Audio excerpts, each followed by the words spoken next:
ગુજરાતના રસ્તા ઉપર ગાડી લઈને નીકળો છો તો એક મિનિટ આ વાત ખાસ સાંભળજો. આજે આપણે ગુજરાતના નવા ટ્રાફિક નિયમો અને દંડની જે વાતો કરવાના છીએ ને, એ તમારા ખિસ્સા અને સેફટી બંને માટે બહુ જ જરૂરી છે. તો સીધો જ એક સવાલ, ક્યારેય વિચાર્યું છે કે ગુજરાતના રોડ પર ડ્રાઇવિંગ કરતી વખતે થયેલી એક નાની ભૂલ કેટલી મોંઘી પડી શકે છે? જવાબ સાંભળીને કદાચ થોડો ઝટકો લાગશે. જી હા, આંકડો છે પૂરા 10,000 રૂપિયા.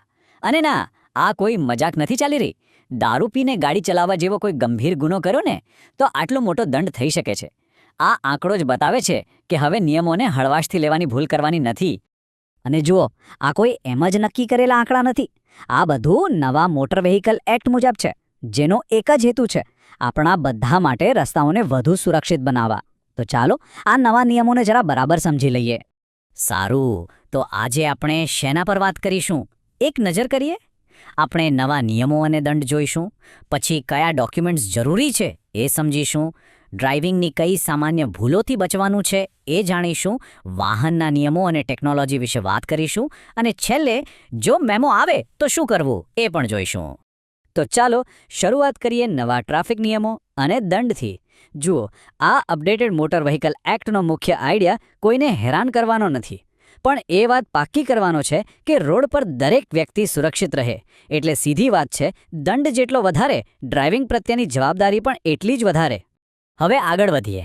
દંડથી બચવાનો સૌથી પહેલો અને સહેલો રસ્તો એટલે તૈયારી. એટલે કે ગાડીની ચાવી ફેરવતા પહેલાં તમારી પાસે કયા દસ્તાવેજો હોવા જ જોઈએ, ચાલો એના પર વાત કરીએ. ઓકે, તો આ રહી તમારી driving checklist. Driving licence, RC book, વીમો અને પીયુસી. પણ અહીંયા એક બહુ જ મસ્ત અપડેટ છે.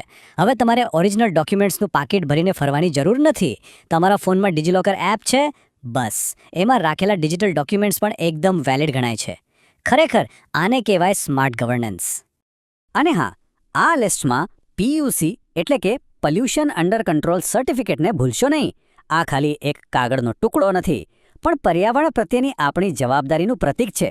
માન્ય પીયુસી વગર ગાડી ચલાવવા પર 500થી 1,000 રૂપિયા સુધીનો દંડ થઈ શકે છે. એટલે ગાડીની સાથે સાથે પર્યાવરણનું પણ ધ્યાન રાખવું જરૂરી છે. સારું, ડોક્યુમેન્ટ્સ તો રેડી છે, પણ રોડ પર એવી કઈ ભૂલો છે જે મોટાભાગે મેમોનું કારણ બને છે? ચાલો આ સૌથી સામાન્ય ભૂલોને આપણે 2 ભાગમાં વહેંચીને સમજીએ, જેથી બધું એકદમ ક્લિયર થઈ જાય. પહેલી કેટેગરી છે પર્સનલ સેફટીની, એટલે કે પોતાની સુરક્ષા. જેમ કે હેલ્મેટ વગર ડ્રાઇવિંગ કરવું, જેનો દંડ 500 રૂપિયા છે. એ જ રીતે કારમાં સીટ બેલ્ટ ન પહેરવાનો દંડ પણ 500 રૂપિયા છે. અને હા, 2 વ્હીલર પર ટ્રિપલ સવારી, એનો દંડ છે 100 રૂપિયા. સાચું કહું તો આ દંડ કરતાં પણ વધુ આપણી જિંદગીની કિંમતનો સવાલ છે. હવે બીજી કેટેગરી જોઈએ, ખતરનાક ક્રિયાઓ. અને અહીં તમે જોશો કે દંડની રકમ સીધી વધી જાય છે. કેમ? કારણ કે આ ભૂલો બીજાની જિંદગીને પણ જોખમમાં મૂકે છે. જેમ કે ઓવર સ્પીડિંગ માટે 1,500 રૂપિયાથી 4,000 રૂપિયા સુધીનો દંડ, રોંગ સાઇડ ડ્રાઇવિંગ અને ડ્રાઇવિંગ વખતે મોબાઈલ વાપરવા માટે 500 રૂપિયાથી 1,500 રૂપિયા, અને લાયસન્સ વગર ગાડી ચલાવવાનો દંડ તો 2 વ્હીલર માટે 2,000 રૂપિયા અને 4 વ્હીલર માટે 3,000 રૂપિયા છે. એકદમ સ્પષ્ટ છે, જેટલું મોટું જોખમ એટલો મોટો દંડ. ઓકે, તો અત્યાર સુધી આપણે ડ્રાઈવર અને ડ્રાઇવિંગની વાત કરી, પણ નિયમો ફક્ત એટલા પૂરતા સીમિત નથી. તમારી ગાડી પોતે પણ નિયમો મુજબ હોવી જોઈએ. ચાલો જોઈએ આનો શું મતલબ છે. અહીં વાત થઈ રહી છે નંબર પ્લેટની. ઘણા લોકોને સ્ટાઇલિશ કે ફેન્સી નંબર પ્લેટ લગાવવાનો શોખ હોય છે, પણ કાયદા મુજબ એ ખોટું છે અને દંડને પાત્ર છે. નિયમ બહુ સિમ્પલ છે. ફક્ત HSRP એટલે કે હાઈ સિક્યોરિટી રજિસ્ટ્રેશન પ્લેટ જ માન્ય છે. આ કોઈ શોખની વાત નથી, આ સુરક્ષાની વાત છે. ચાલો હવે એક એવી પરિસ્થિતિની વાત કરીએ જે કોઈ નથી ઈચ્છતું પણ ક્યારેક બની શકે છે. માની લો કે તમને મેમો મળી ગયો. તો હવે શું? ગભરાવાની જરૂર નથી, કારણ કે હવે આખી પ્રોસેસ ઓનલાઈન અને ખૂબ જ સરળ છે. પણ એક વાત ખાસ યાદ રાખજો, મેમોને ક્યારેય અવગણવો નહીં. અહીં સ્પષ્ટ લખ્યું છે કે મેમો નિર્દિષ્ટ સમય મર્યાદામાં ચૂકવી દો, અન્યથા તમારે લોક અદાલત અથવા કોર્ટમાં જવું પડી શકે છે. એટલે કે મેમોને ઇગ્નોર કરવાથી પ્રોબ્લેમ સોલ્વ નહીં થાય, પણ વધી જશે. તો મેમો ભરવો કેવી રીતે? પ્રોસેસ એકદમ સિમ્પલ છે.